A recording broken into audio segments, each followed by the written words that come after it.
Greetings, everyone. The movie and movie scene I wish to talk about today is The Boy Who Could Be King or Would Be King. Now, as far as movies goes, as far as my requirements for movies go, this is one of the low budget movies, but still, hold a fair place in my heart.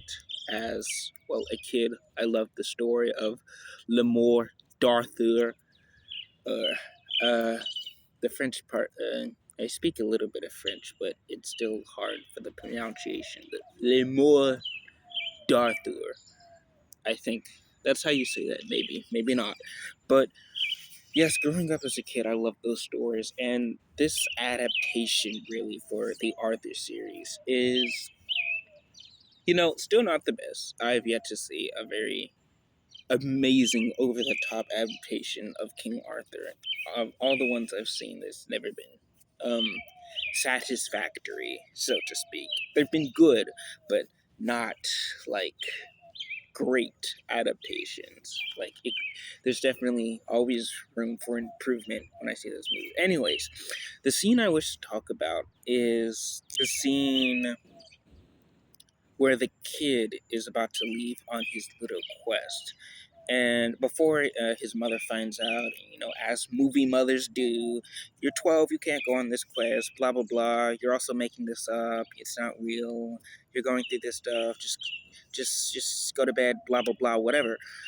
Um, but during that scene, because the kid believes his father is the one that told him to go on the quest in the first place, and his father isn't there, during that scene, he goes like, if I wasn't supposed to go on this quest, um, then why did Dad write this letter in this book? And in that letter, it was basically like, "You're the King Arthur," and he kind of believes like this is meaning that he's supposed to go on this quest.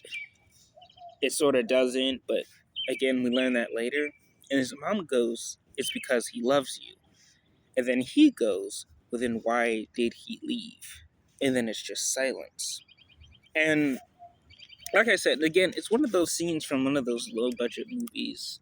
Or I should stop saying low budget movies. It's not like a low budget movie, but not one of the from one of those movies that are not like, from Hollywood with top A-list actors. It's one of those like homey movies, I would say.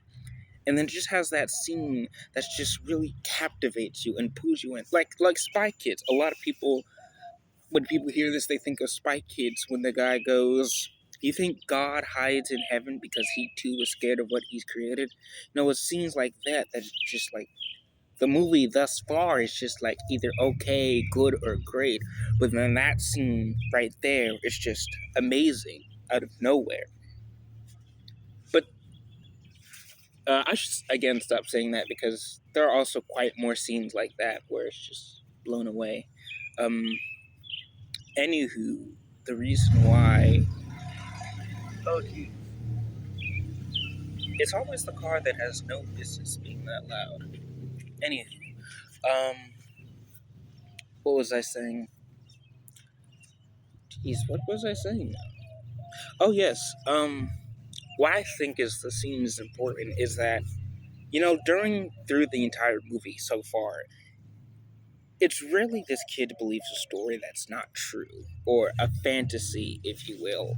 And I really think that this movie really plays on the fact that just because a story is not true or that it's fantasy or fake doesn't mean you can't learn from it or doesn't mean you can't strive from it. A lot of people tell me when I say Spider Man's my idol, they say, well, Spider Man's not real. He's unrealistic. You know, him getting up at 5 in the morning to go save people and then do his college SATs or whatever. And people say, if you were a hero, you wouldn't do that. You'd use your powers for selfish gains. Kind of things like that. And I don't think that's true. And this movie does a good job of portraying that fact.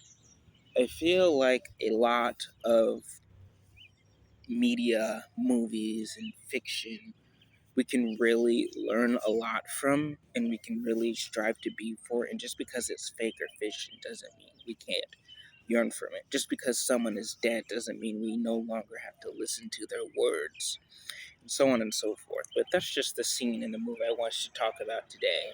Um, don't wonder why I'm in the trees for now, but until next time, my subjects.